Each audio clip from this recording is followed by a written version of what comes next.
Welcome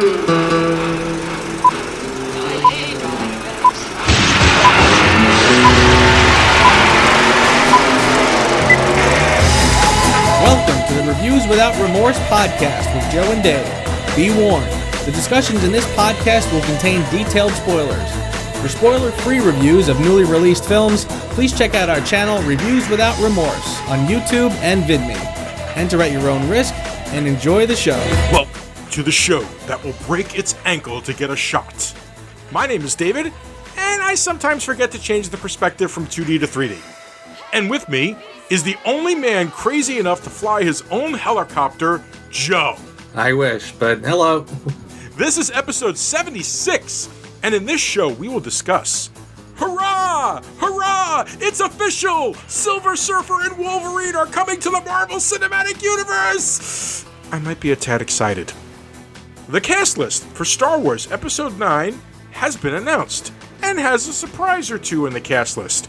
Can this casting change our hearts into loving Star Wars again? Magic 8 Ball says no, but we'll discuss anyway. Week 2 of the San Diego Comic-Con trailer implosion continues. This week we will cover Star Trek Discovery Season 2, The Orville Season 2, Godzilla King of the Monsters, and Alita Battle Angel. And then, hang on to the rope and climb into the helicopter with us as we review Mission Impossible Fallout. How you doing, my man? What's going on? Looking forward to talking about this film. Long time coming, been talking about it for weeks, so I am ready to go. Months, dude. That's we started reviewing Mission Impossible, I think back in January or February. That is a very good point, because we knew this one was coming, so you're right.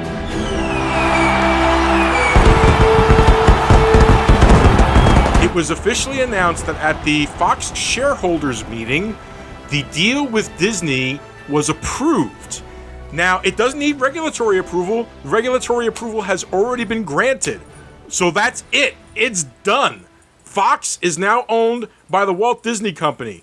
Avatar, Titanic, The Simpsons, The X-Men, all that is now in the hands of the mouse. Do we have a problem? So, go ahead. You know what? I don't think any of the franchises really excite me at all. We'll see what they do with it, but as far as I'm concerned, most of those franchises have really been, they've gone to that well as many times as they possibly can. The thing for me, honestly, truly, is just the Marvel superheroes. The idea that we are going to have all of them under one roof. Again, a cinematic universe that has proven itself multiple times over. I am incredibly excited to see what they have in store with this. I mean, this literally can go on now for a long time.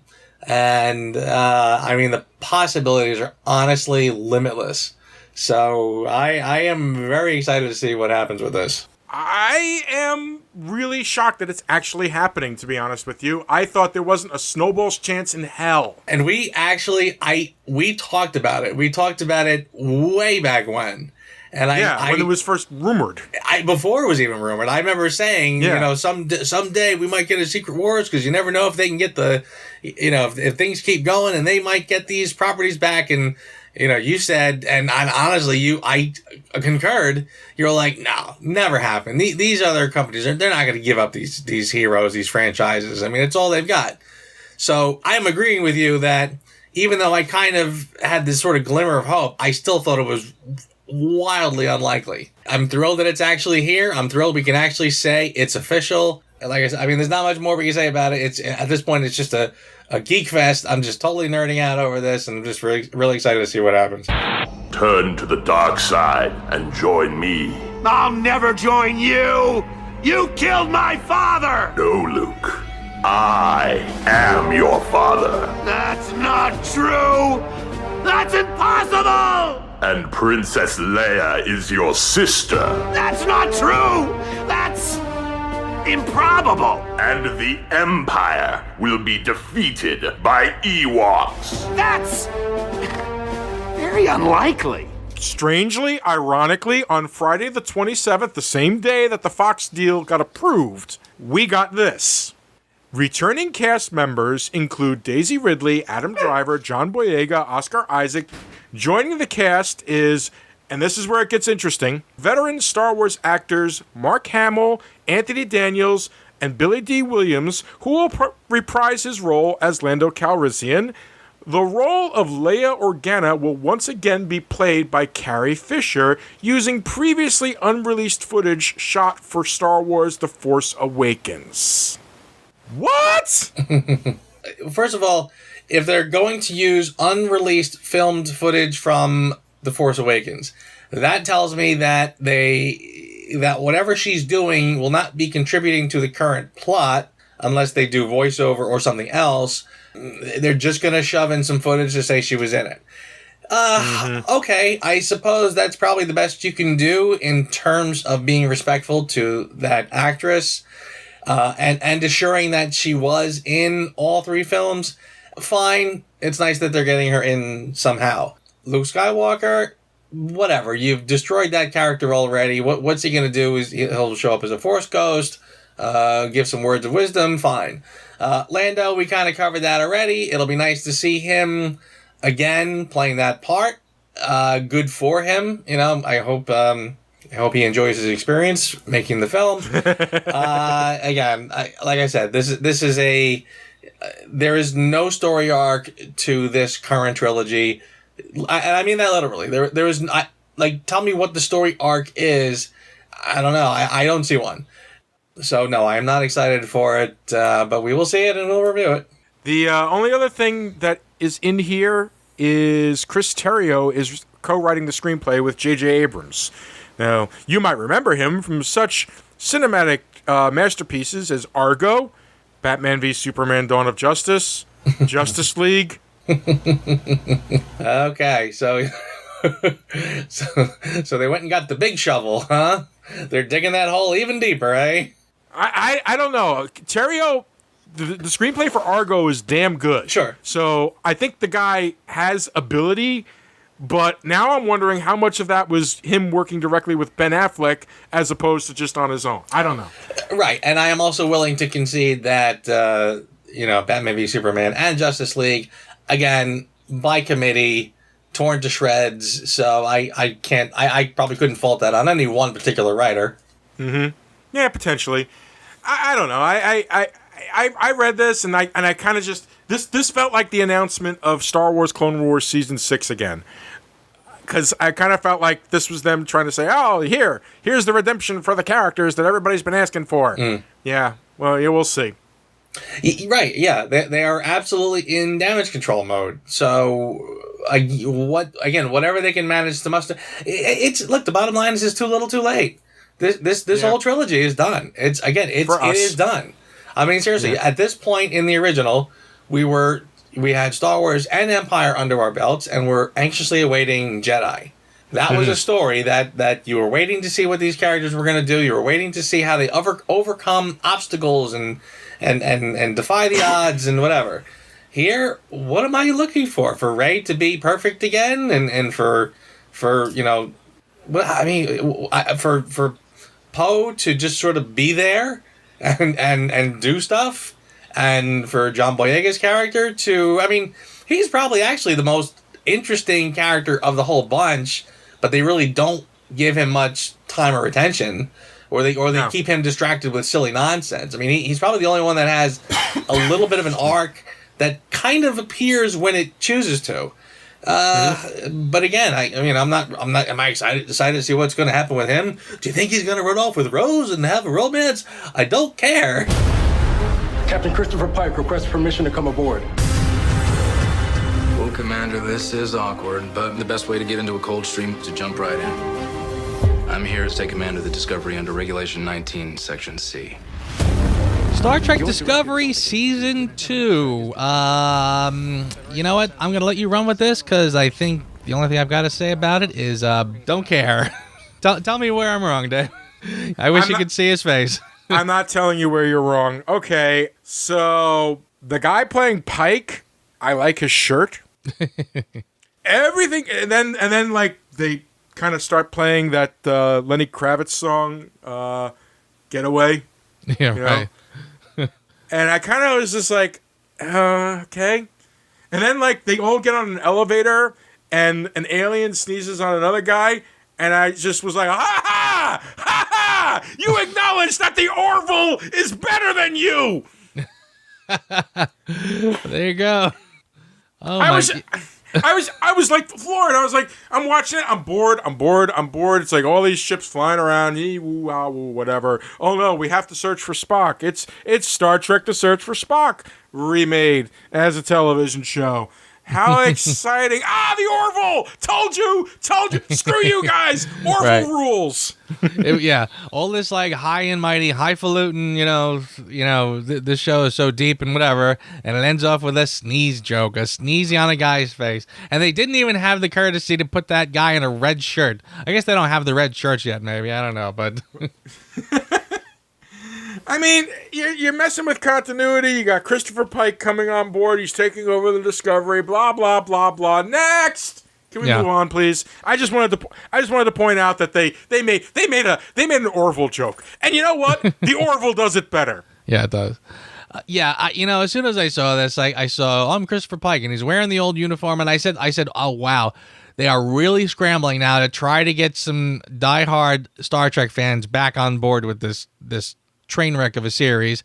So yeah, here's Pike, and here's the old classic uniform, and there's a shot of the Enterprise, and I'm like, hey guys, just don't even bother. I mean, and like you said, it probably has nothing to do with continuity. It doesn't really. I get care. I mean, again, it was a very blatant scramble. I think I really just could care less. I'm like, this show lost me a long time ago. So a shot of a new Christopher Pike. If you got the actor from the new series, I might have been persuaded to just give it a chance. Mm-hmm. But you know what? No, different actor. This whole thing about Spock, and you sort of have this vibe like you're not going to see Spock at all anyway. Yeah. Or if they do, they're going to recast him because they don't seem to be able to do these. There's a different Pike, so whatever. No. Why even? I'm not even going to even allow myself to be taken in. I'm not even going to bother. Nope. Didn't do anything for me. But then, in the vast emptiness of the universe, we have found a fullness of cultural diversity. And when a first contact unfolds, the cosmos becomes a living, breathing organism. And we become a way for the universe to know itself. Wow, that was pretty good. Yeah, thanks. I plagiarized it in like 9 different things. Oh, man, it was just so nice to see all that, wasn't it? The Orville, ladies and gentlemen. The Orville is coming back for season 2, but unfortunately it's coming out in December. Yeah, I was very happy to see that come back. I really enjoyed the first season of Orville. I thought they really did a good job. Again, it wasn't. I was really expecting just a lot of dick and fart jokes, but honestly, it was a pretty thoughtful little series. And even if it was paying very much an homage to, I think, the original series and even the Next Generation, possibly even more so, very good. I mean, I thought it was a very interesting. Again, I like that each episode is its own episode, as opposed to another show that you gotta binge watch the whole thing.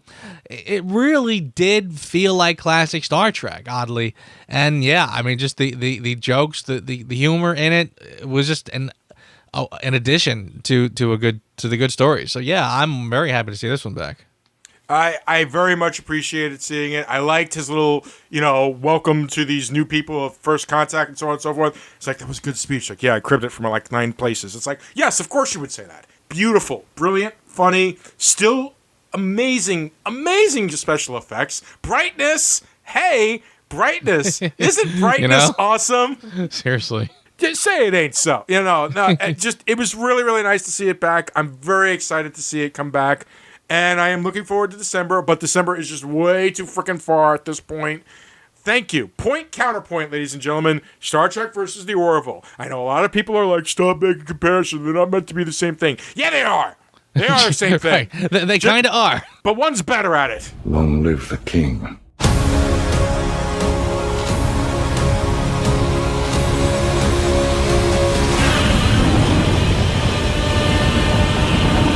Okay, Okay, so in 2000 and I want to say 15, I should probably look that up, there was an Americanized version of Godzilla made.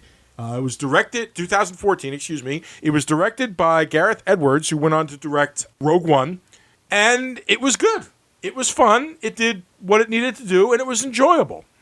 Well, here we are, ladies and gentlemen. 5 years later, a sequel has finally come out called Godzilla, King of the Monsters. And we saw a trailer of it at Comic-Con. Now, Joe, what'd you think? Hard to say. I thought the first one was fine. It really didn't kind of make me go crazy. Shin Godzilla, that made me go a little crazier. I really preferred that one. Yes. But this was okay. And I know it really does kind of look like they're upping the stakes with a lot of monsters. And, I did like the King Kong they did. And I know they're leading up to a King Kong versus Godzilla epic battle at some point.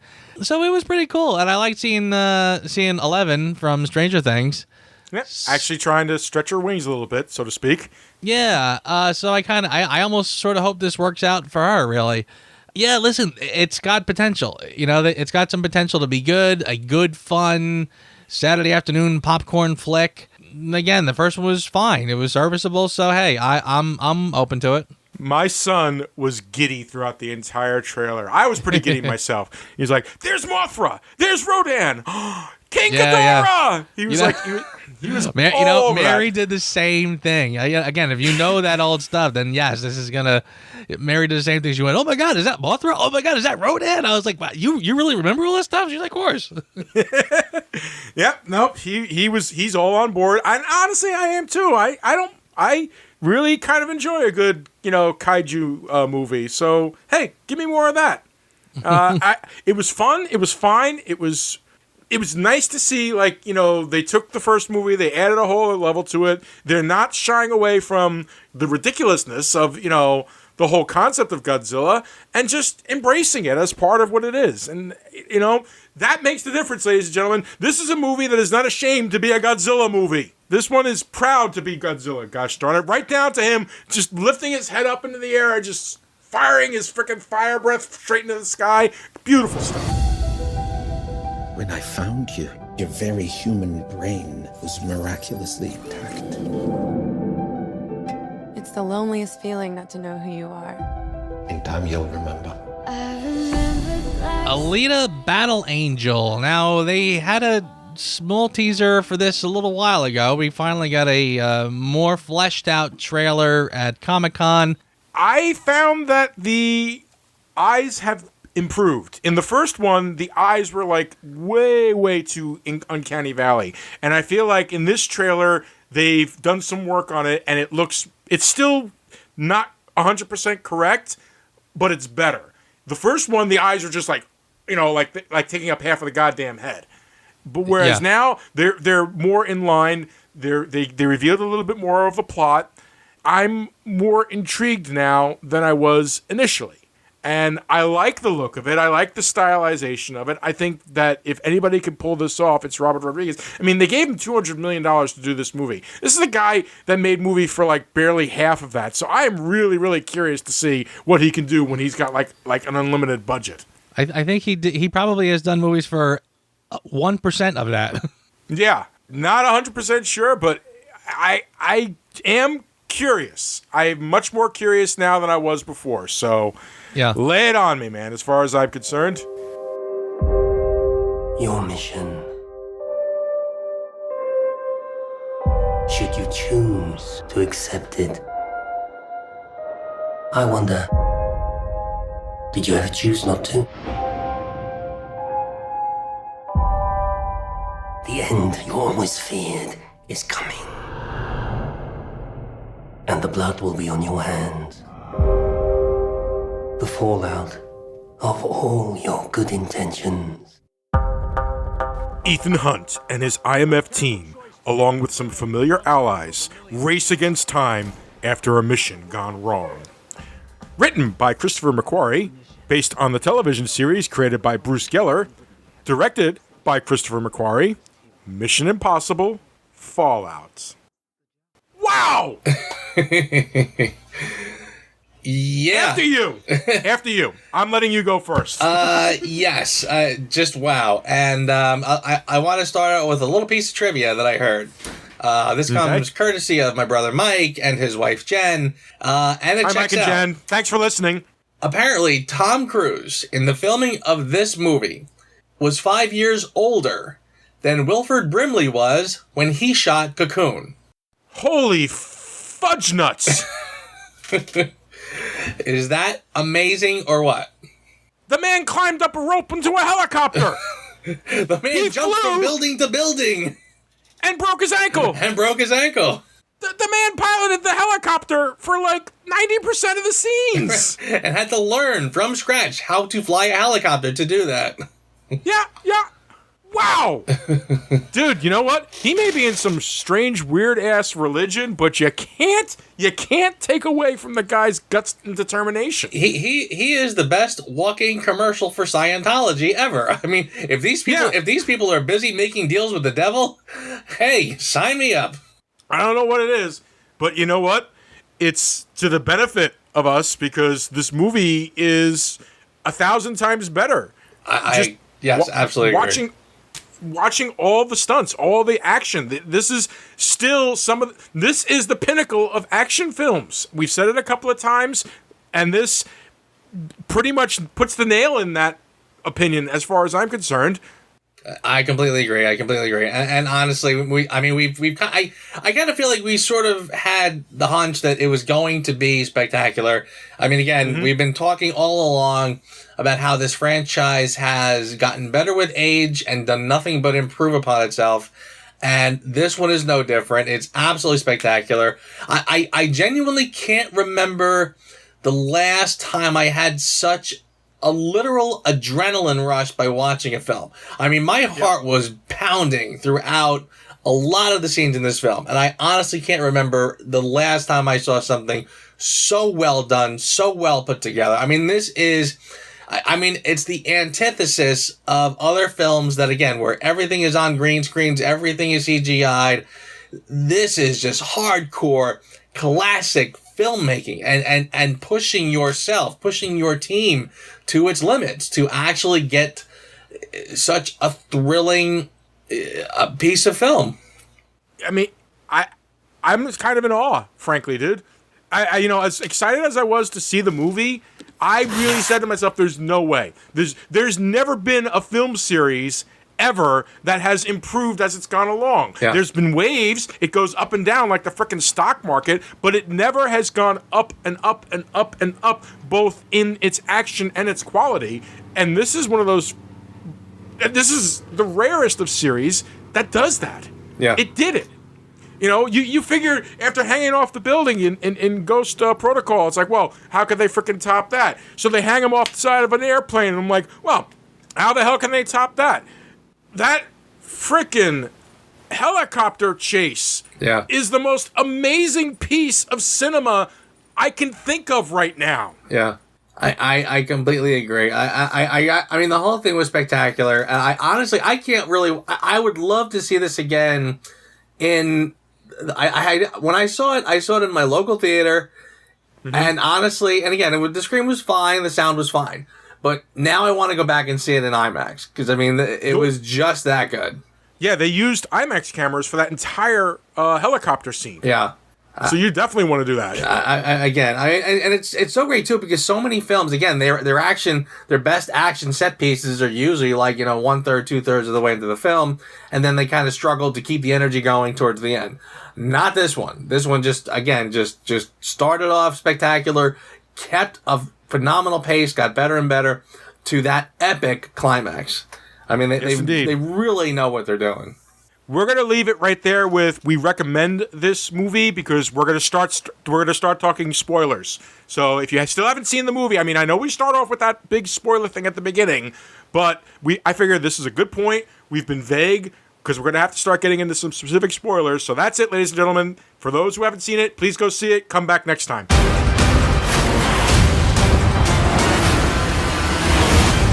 For those that have stayed. So the basic plot is... the Syndicate has an offshoot group called the Apostles, who are trying to get their hands on weapons-grade plutonium. You've got Tom Cruise. You've got Tom Cruise, who's still haunted by memories of his ex-wife, which, by the way, it's confirmed in this movie, definitely ex-wife. Yeah, that was interesting too, by the way. I liked how when it opened with the dream sequence, I was a little like, okay, now that's new for this franchise, but it was a pretty effective way to sort of bring her back into the fold and remind people the backstory of him and how he's got this ex-wife who's, he's been hiding all along, etc. Right. So he's still haunted by that. He's haunted by the memory of Solomon Kane. That's his name, right? Solomon Kane? Did I get that name right? Solomon Lane. Pretty sure it is. Lane. Why did I think Kane? All right. I was close. Kane sounds like much more evil, I guess. Anyway, so he's still having nightmares for that, but he goes on the mission to try to get the plutonium. They capture Luthor, and rather than sacrifice Luthor, they try to... Yeah, I'm saying it just like... I was going to say, Otis. yeah. Mr. Luthor, I'm sorry. Otis, is that the newspaper I asked you to give me? Yeah, Why am I not reading it? because I haven't given it to you yet. Right. Mr. Luthor! They capture Luthor, and the mission goes awry.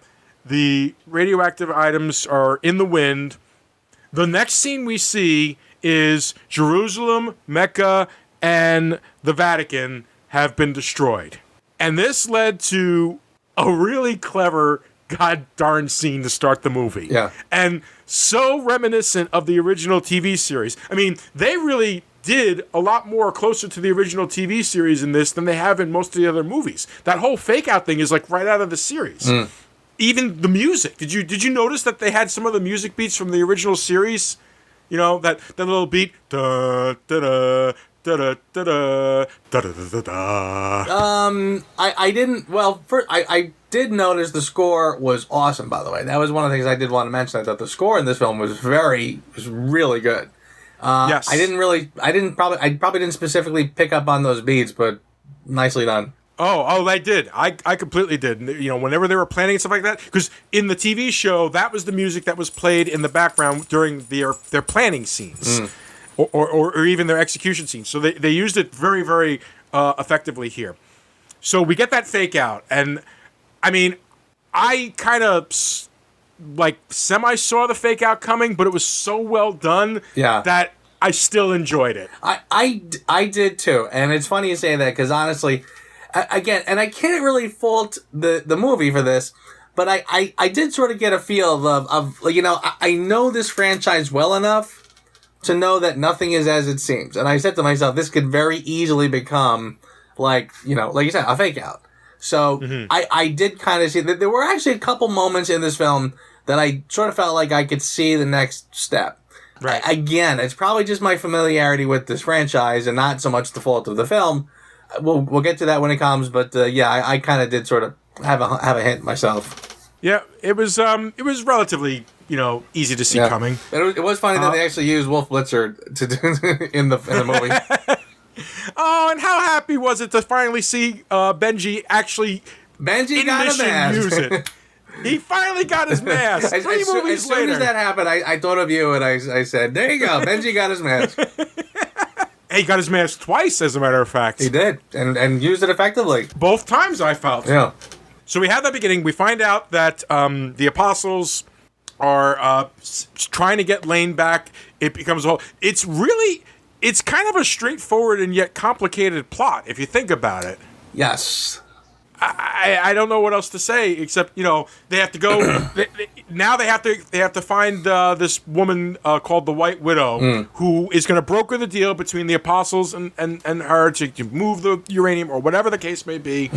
And one of the things they want Solomon Lane back. They have to schedule a breakout, work on a breakout, and the breakout is supposed to be, you know, violent at first. And I kind of like that one moment where they're like all together in the room and they're saying, you know, well, you're going to have to break them out. Here's how we're going to do it. And then they kind of show it executing and you see Tom Cruise come out of the thing and he's not shooting at anybody. So for a second there, you're thinking to yourself, this is the plan. Right. But he's definitely not liking this. Yeah. I thought that was a neat little fake out. It was, and you didn't know if this was the actual story just taking place or a little fast forward or what it was. So yeah, when they did reveal it, this is just a plan in somebody's mind, which they've done before in the series, by the way, too. So again, that wasn't like that was okay. I mean, it was very well done. And here's the thing, too. First of all, I liked the little twist that the White Widow was the daughter of Max. Oh! From the original. Did you catch that? I did not catch that, but yes, that is great. Yeah. That when she said her mother Max, immediately I was like, is that the... Oh, yeah. Okay, yeah. That was... She's the daughter of the Max from the original. Nice! Yeah. I like that. I do, too. And I'll tell you what. I thought it was sort of amazing how it was almost like the White Widow's role in this film was very similar to Max's role in the other one. Almost to the point where you don't know how they sort of fit in the bigger picture. So I thought that was very clever, actually. But having said that, I also did sort of get a feel from this film that there was a lot of confusion. They kind of had gotten to where it was really sort of moving very straightforward. Again, after the first one, we joked over and over about how you needed a calculator and a slide rule to follow the first one. Then the second one goes the other extreme. It just says, here you go, real simple. Here's what it is, and here's why we need it back. And the rest, I wouldn't say they were not that simple, but they did sort of keep it pretty straightforward. Here, once they got into who this guy is in the bathroom, and then the White Widow, and then this plan, and who I'm turning over what to where, I felt like it was getting a little complicated, and it was getting kind of, and again, it was a very familiar feel of that, just a little too complicated. I'm just kind of losing track of who's who and who's why and where we're going and whatever. But not too bad. Just a little bit that I did pick up on this, and I did sort of feel like, and I mean, again, I walked out sort of saying to myself, I kind of want to see it again, because I have a hunch that on repeated viewings, it will be much more crystal clear and probably be very tight. So I don't even want to ding it for that. I kind of feel like it just moved a little fast plot-wise for my simple little brain. But still, I'm not going to knock it, because I feel like it again, I have a lot of faith in the writing that it works out, if that makes any sense.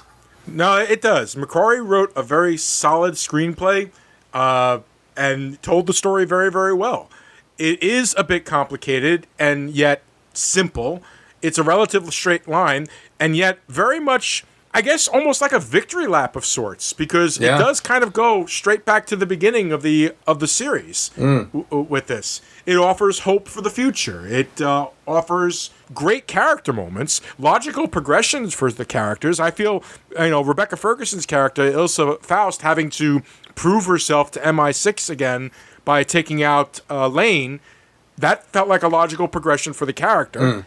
By the way, it's funny, they mentioned MI6 in at one point in the movie, and we all know that's the name of the British intelligence agency and stuff like that. But technically, this movie is Mission Impossible 6, MI6. Yeah, right. So that got just stuck in my head for about 10 minutes. Yeah.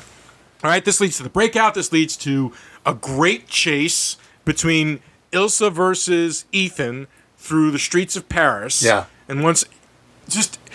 you know what? If McQuarrie said, I'm going to retire from directing and just direct action scenes for the rest of my life, I'd be like, you do you. You go right ahead. Yeah. You're okay with me. Sure. I mean, that scene alone, already spectacular, already thrilling. The stunt work in that is amazing. And, and I hate, I'm going to lose my James Bond card pretty soon if I keep saying what I'm going to say. But, I kept kind of flashing back to Spectre, and I said to myself, man, like, Spectre, if you look at it, is so lacking in... First of all, again, Spectre came out the same year as Rogue Nation. Why we still don't have a Bond film, I'm not sure. We already have another Mission Impossible, but we're still waiting for the James Bond film to get underway. And again, when you look at Spectre and you look at the action scenes in that, and I'm making little air quotes, action scenes, because honestly... It was really sadly lacking in any action. And again, why I'm going there while I'm talking about this film, I don't know. But I mean, but just to sort of make the comparison, to sort of show you, again, how every action scene in this film was so full of life, so full of tension, so full of momentum and movement. I mean, all of them were just absolutely spectacular. I think the problem is that there's maybe a level of fatigue. Maybe it's just you expect more from the Bond series because of how much it means to you. It's hard to say, man. You're probably being a little bit harder than you need to be. But anyway, we digress. I digress. We completely digress. But it's still, the Bond series is still a very viable series and can still pull itself back from the brink. Now, that aside, let's get back to the series that we're talking about. The motorcycle chase. Damn, was that really damn good. The build up to when she takes the shot. When she took the shot at Lane, I thought she had him. I thought she nicked him because he kind of like reacted and everything like that. And I was like, holy moly. And then she just kept going. I liked the beat between them. I liked the way that it worked. See, that was another scene I wasn't even positive about either, because again, she was right in front of him. She's right in front of him with a high-powered rifle with a scope. So how she actually missed him when she's like not even 10 feet away, I thought she intentionally missed him, but then again, I wasn't positive later. Hard to say. I need to rewatch the scene because it happened so damn fast that it was hard to really make out where she was. I thought she was on an overhang bridge taking the shot at him, which could... But of course it wasn't, because he hits the gas and hits her. Yeah. So well, was at that point? No, that was a different point, wasn't it? I thought she hit him. I thought she shot at him from an overhang, like you said, an overpass or whatever. But then again, she was right in front of him, and he was stopped, and she took another shot as he's hitting the gas. And again, how she didn't hit him, at that point, yeah, I kind of assumed that she must have just, decided not to, because she wanted to have a discussion with Ethan Hunt later and explain to him what the hell's going on, and say, look, it was almost like I was waiting for her to, like, she wanted Ethan to convince her of the bigger picture or something. So yeah, that was sort of how I interpreted that. But I could be wrong, because not everything was sort of what it seems, and it was a little confusing. You had a terrible choice to make in Berlin. One life over millions. And now the world is at risk. This is the CIA's mission. If he had held on to the plutonium, we wouldn't be having this conversation. His team would be dead. Yes, they would. That's the job. Let's talk about Henry Cavill's character. Yes, Henry Cavill's character. Yeah, now that was, again, and then there were a lot of confusing moments with that one, by the way. For example, he goes on the mission with him. They're up in the airplane right before the jump. Right. And again, it was almost like I couldn't tell if his character was supposed to be not so smart, or if he was faking being not so smart. Because again, there he is in the airplane, and he even says to him, he's like, do you have your oxygen on? And he turns the oxygen on. And it was kind of like, oh yeah. So I'm saying to myself, is he supposed to be a rube and just not very smart? And then he sort of pulls this little fast one as he walks out, and he plucks Ethan's oxygen. Where he now has to fumble around and to get it back together. And I kind of went, okay. Yeah, this whole scene actually really did sort of confuse me a bit. He yanks on Ethan's oxygen. Ethan has to struggle to get it back. Then he jumps behind Cavill and goes ahead. Right. After he said, by the way, how they should abort because there's a storm right below. Mm-hmm. And Cavill's like, what are you, chicken? And he goes, whatever. Sure enough, boom, lightning strikes. Cavill is unconscious. Hunt is struggling to get after him, which was a great scene, by the way, and kind of reminded me of the Moonraker opening, by the way. Yes. There's a lot of moments that were very Bond-esque in this film, which I really liked. Yeah, so he goes after Cavill, does something, and pulls his chute, leaving him mere seconds to pull his own chute, and he, of course, he lands, and it's okay. Mm-hmm. Then suddenly Cavill lands and says something like, what's the matter, Hunt? You something or other? And just sort of walks off like nothing had happened. And I literally said to myself, I said, what am I not getting? Did he fake it just to sort of test Hunt to see if Hunt would save him or something? Or did he literally wake up, not even realize he was unconscious, and walk off like nothing had happened? I did not understand what that was. And I didn't understand, by the way, why Ethan Hunt didn't punch him out for pulling on his oxygen before he left. That was a bit of a confusion scene. I'll grant you that. Like, they moved on to the next thing, like nothing had just happened. Yeah, but then again, a lot of thing with Cavill's character was very off-putting, and I'm gonna say it again. I'm thinking that was supposed to be Jeremy Renner's character, and I kind of feel like we got screwed. You know, it's funny you say that, because I was thinking about that after this film. I don't know if this was really supposed to be Renner's character.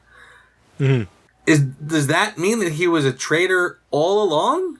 I think that it would have made it a much more emotional punch at the end when it turns out he is. I don't know. Two films later, I don't know if I would have bought it, frankly, because honestly, it depends. Yeah. It depends. They might have written it differently if he was going to be the traitor.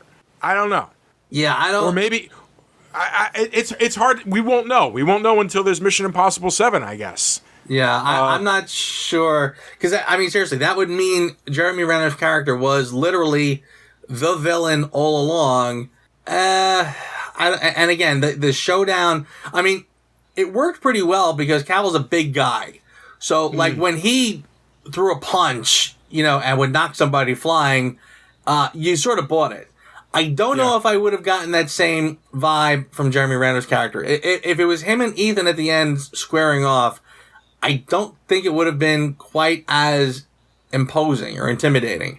And again, if they ended up having him be the traitor at the end, like he was with the bad guy the entire time, I can't say that I would have bought it. Because again, you're talking about a guy who was very helpful in capturing Lane in the last film. So if they turned around and made him a bad guy in this one, I don't think I would have bought it. I would have been sitting there going, yeah, guys, no, that doesn't work. So you're right. I think had that been the plan or something along that line, they might have written it differently. But with him out of the picture, they might have just rewrote it and said, okay, well, now that guy is going to be the bad guy or whatever. All right, you know what? I just figured out where his part was supposed to be. I just figured it out. When the hell would the secretary come out in the field to confront somebody about a traitor? I guarantee you that it was supposed to be Jeremy Renner's character that confronted them near the end saying, hunt your lark. And he was supposed to die in that scene. And that could be. They changed it, and they changed it to Alec Baldwin's character. That's what I'm thinking. That could very well be. Yeah, maybe. And maybe Alec Baldwin was supposed to be a little more akin to the Angela Bassett character. Because, again, now you sort of got that. See, it's funny. I always criticize the Bond films. I'm totally going to lose my Bond card with this. Ever since they brought in Judi Dench, I used to always sort of roll my eyes because there was always this kind of subplot where it starts out where Judi Dench is yelling at him, "You're a sexist, misogynist dinosaur, and if I had my way, you'd still be in North Korea," or "I knew it was too early to promote you." And by the end of the film, she's totally won over and saying, knowing who to trust is everything in this business. And I was like, every film they were doing that. And I was laughing because I said to myself, they're almost doing that now with these films, because in the last one, of course, Alec Baldwin is all against the IMF, and it should be disbanded, but by the end, not only is he totally won over, he's actually the secretary. Well, here now, he's won over, but now they bring in the Angela Bassett character to sort of play that same hard-ass, IMF is terrible, my guy, I have jurisdiction, my guy's going to be in this, and by the end now, she's won over. So maybe you're right. So maybe Baldwin was supposed to be the one who was a little more skeptical all along, but by the end he was won over, as opposed to actually dying, halfway through. What do you think you're doing, Erica? It may be your mission, but this is the CIA's plane. It doesn't take off without my say-so. We need reliable intelligence, and we need it now. This scenario is precisely why the IMF exists. The IMF is Halloween, Alan. A bunch of grown men in rubber masks playing trick-or-treat. And if he had held on to the plutonium in Berlin, we wouldn't be having this conversation. And his team would be dead. Yes, they would. That's the job. And that's why I want one of my own men on the scene to appraise the situation. Agent Walker, Special Activities. His reputation precedes. You use a scalpel. I prefer a hammer. My man goes, or no one goes. With that in mind, by the way, speaking of Alec Baldwin, and I'm not normally such a big fan, but I thought he was excellent in this film. I really liked how he came off in this. I liked when he was playing along to the whole thing. I love the line about, I could see why you guys have so much fun doing this, or something or other. And even the point when he puts the gun to Cavill's head and Cavill grabs it. And then he turns around, he says, I'm like, oh, ha, what'd you think? There was bullets in that one, but there's bullets in this one. And he's standing there, again, kind of really old school spy movie where the gun is down at the hip, you know? And I just thought even just the angle looked awesome. Like, he looked good just standing there with the gun at his hip. And I thought that was really cool. I loved the death scene. And again, they didn't goof it up with a corny line at the end or something like that right before he expires. You know, he just sort of says, like, go really quietly or something or other. So, I mean, it was handled really well. And, yeah, I really just thought he was really good in this. Yeah, I agree. He was a pleasant surprise, actually. I don't really expect much from Alec Baldwin. I expect he's a good actor. He can handle a scene. But, yeah, you know, even in his late 60s, or early to mid 60s, guy still looks like he can kick some butt, and I bought it. Absolutely bought it. Totally. He was very good in this. Henry Cavill, on the other hand. Sorry, Superman. Yeah. You know what? I'm starting to just sort of accept the fact that I think, well, and actually, I'll tell you something that's going to sound very contradictory. It's going to be funny. I am starting to understand or accept the fact that I think he is a very wooden actor. Mm-hmm. He doesn't really deliver lines with a lot of passion or much of any. He doesn't really have a lot of presence. He doesn't have a lot of gravitas. I'm starting to just think he is just a ridiculously good-looking guy and not much of an actor. And I'll even, you know, like I said, I usually don't watch the other reviewers before we do our review, but I did watch one or two.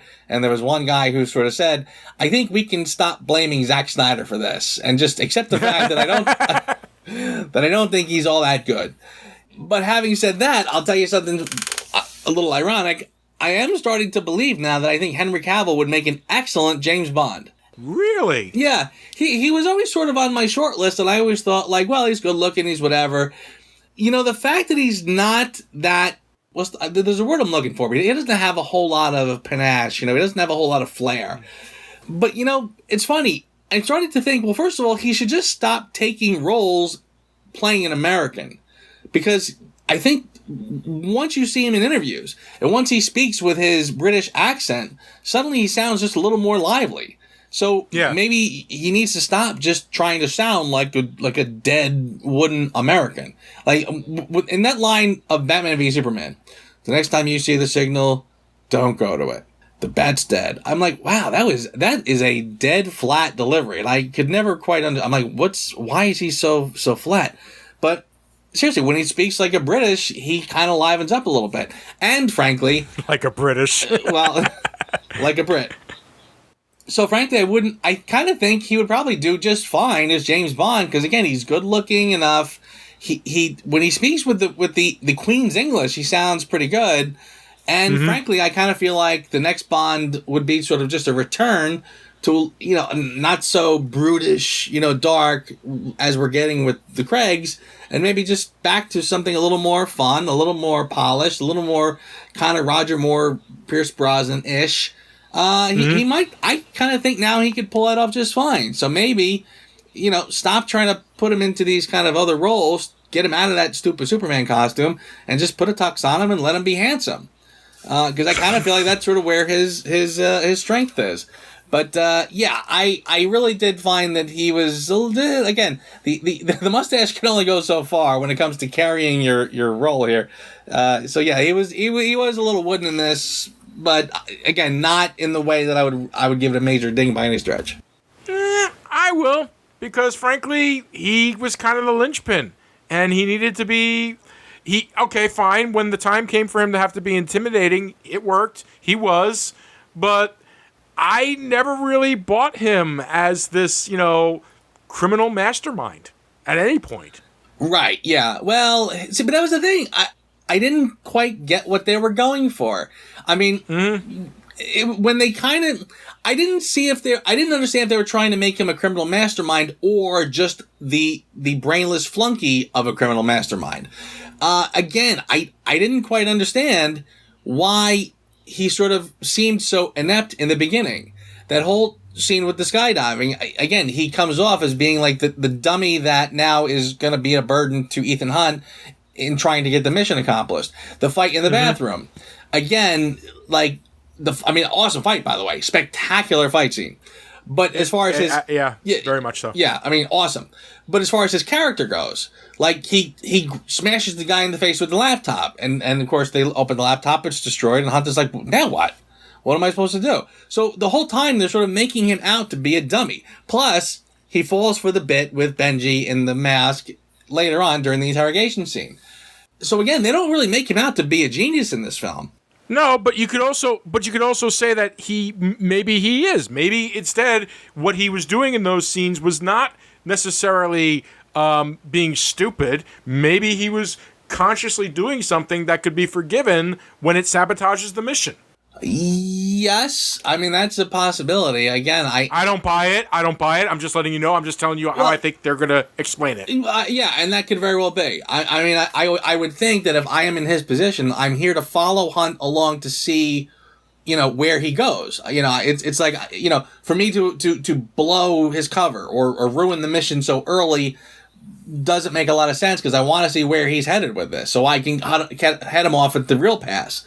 Again, I just wasn't sure where they were going with that, so I don't know how to feel about it. He is the weak link in an otherwise solid movie. Yeah, and again, I don't want to bash him too much. I kind of felt like I'm not even bashing him. I'm talking about the character itself. Okay, yeah, you're right. It was probably not. Well, repeat viewings might answer a lot of these questions. Potentially, it's not. He's not like the best actor in the world, but I kind of feel like they didn't really give him a lot to work with either. True, very true. And also, by the way, as I'm saying repeat viewings, there's probably the other voice in the back of my head saying, okay, but you shouldn't need to see it 4 or 5 times to understand it. It should be more or less apparent on the first viewing. But, again, like I said, it could be there and I'm just not catching it. And again, I feel like these films have been very well written. So, I'm with that in mind, I'm going to give it leeway. How many times has Hunt's government betrayed him, disavowed him, cast him aside? How long before a man like that has had enough?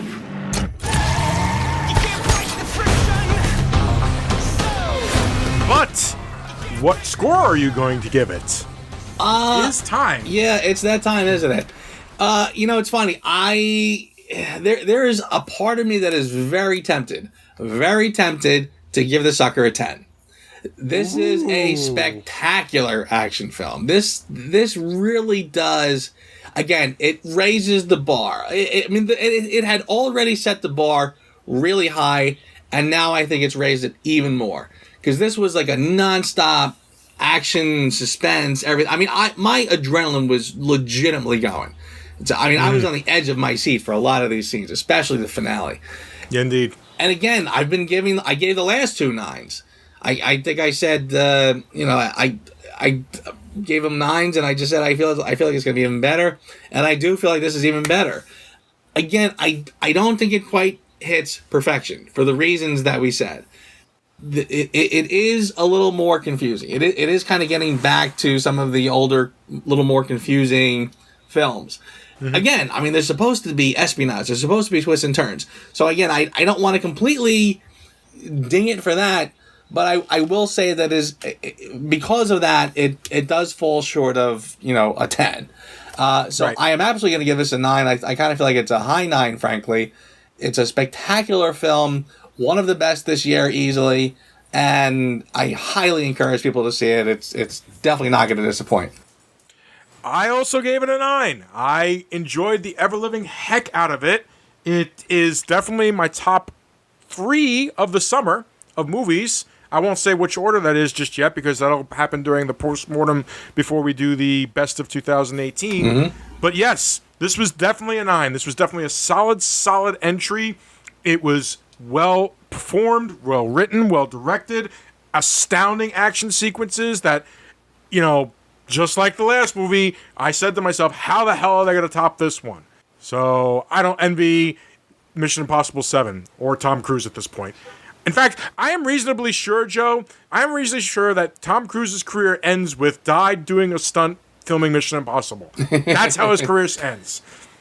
Yeah, I don't know. Listen, I don't know. Like I said, I mean, he is seriously getting up there in years. He is obviously showing no signs of stopping.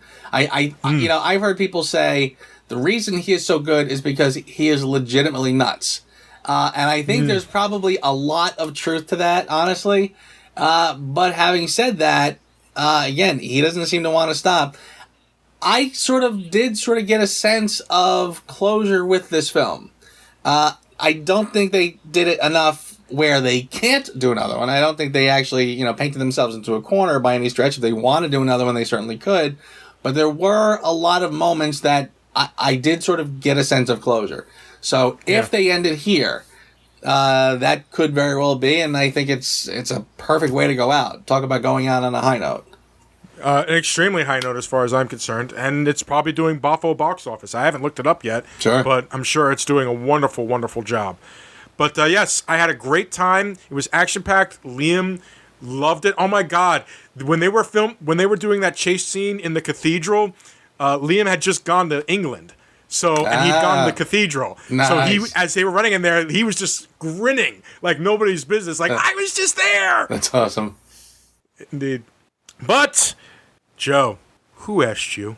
Who asked me? Once again, like I said earlier, I do think a lot of this might have to do with my just familiarity with the franchise at this point. I saw the wife at the medical camp coming from a mile away. To the point where I was actually starting to get mildly frustrated with the characters on screen, saying, how do you not know that this is coming? And I granted, and I know, in fact, I'll even say it differently. My actual ding is going to be the fact that they ruined that in the trailer. Because they showed the wife in the trailer talking to Luther. Yep. If you're going to do a twist, if you're going to have a surprise, then let it be a surprise. I mean, that was a shot that was so close to the end of the film, and it was such a kind of a throwaway line that I did not see any reason to put that in the trailer. So you ruined a pretty good moment for, a silly line in the trailer. But the whole time they're driving there, it's when you're saying, you know, why did he pick this place? I'm like, because his wife is there, dummy. So, you know, I really kind of felt like that was very telegraphed and very easy to spot. But having said that, it still worked out fine. For me, similar. I felt like a lot of the surprises were ruined, both by the trailer and just by some very lazy setup, I guess, is the best way to look at it. Like, at no point did I think that Henry Cavill wasn't Lark. Like, the minute they said, Lark sent somebody in, I was like, Henry Cavill's him. And then the scene happens with Angela Bassett and the cell phone, and I'm like, yep, there it is. It's definitely him. Yeah. He's Lark. Well, I don't think I saw it totally. That one, I mean, you kind of knew he was, like I said, I couldn't tell if he was only there to, like, I was wondering if they were just going to build his character up to be essentially, you know, to go against Hunt.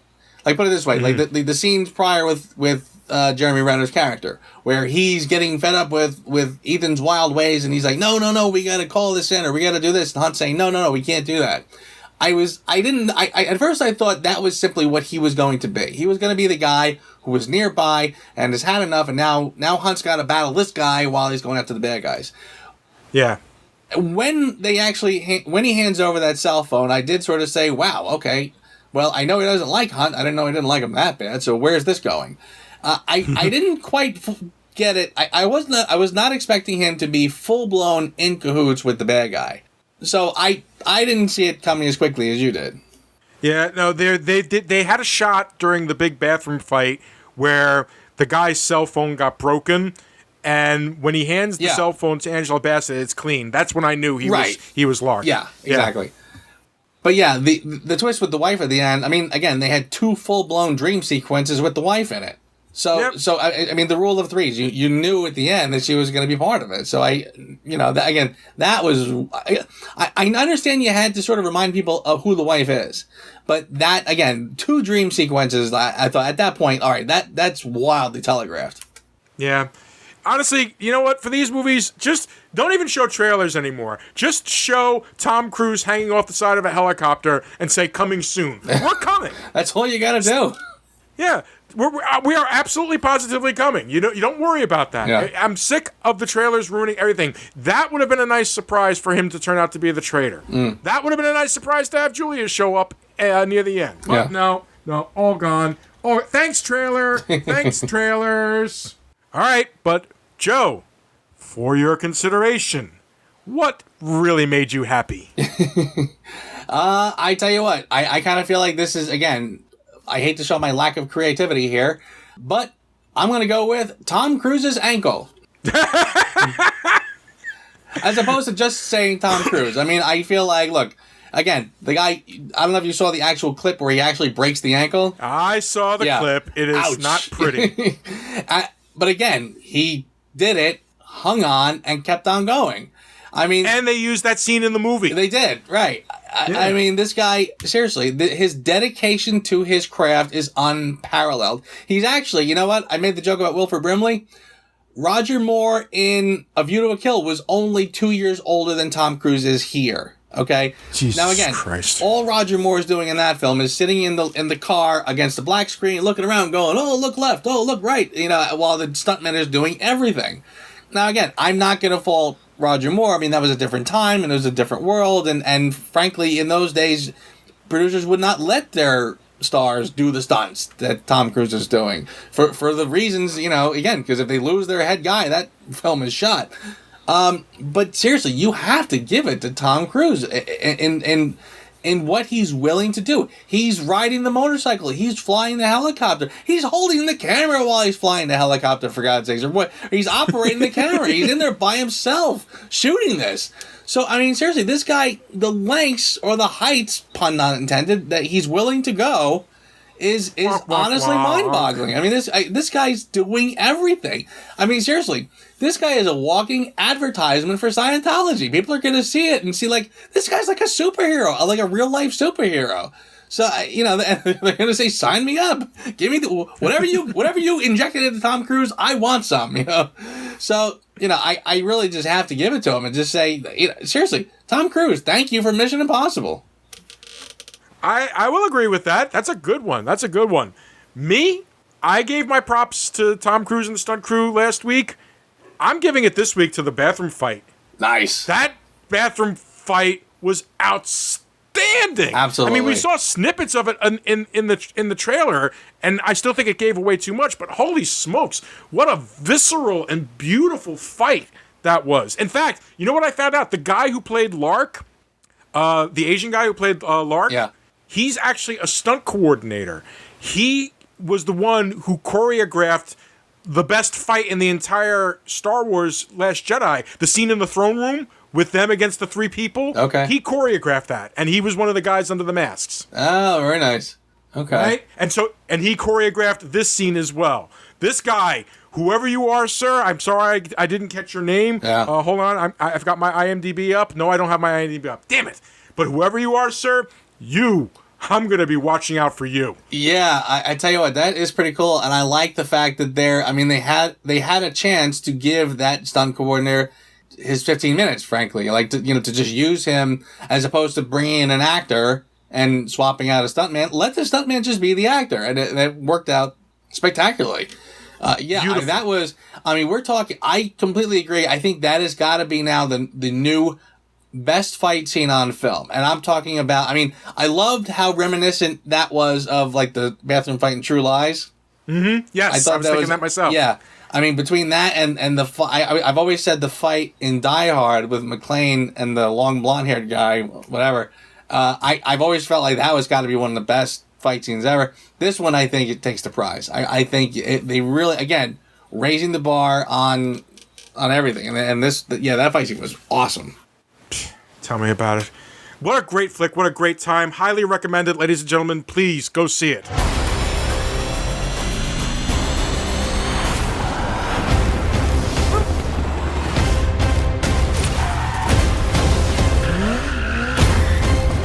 What the hell is he doing? I find it best not to look.